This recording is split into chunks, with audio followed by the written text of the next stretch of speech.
একবার কুমির ভুল করে বাঘের বাড়িতে এসে বাঘের মাংস খাচ্ছিল, কিন্তু সে জানে না এটি বাঘের মাংস। তখন একটু পরে লাল পাখি সেখানে চলে আসে। তাকে বলতে থাকে, কুমির, তুমি যদি বাঁচতে চাও তাহলে এখান থেকে চলে যাও, কারণ তুমি যে মাংসটি খাচ্ছ সেটি বাঘের মাংস।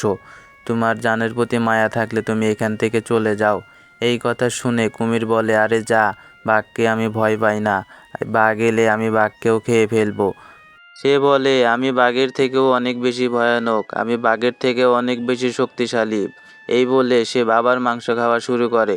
লাল পাখি কোনো উপায় দেখতে না পেয়ে সে বাঘ বাঘ বলে চিৎকার করে ওঠে। তখন বাঘ সেখানে চলে আসে এবং কুমিরকে দেখে সে ভীষণ রেগে যায় এবং তাকে বলে, তুই যদি বাঁচতে চাস তাহলে এখান থেকে চলে যা।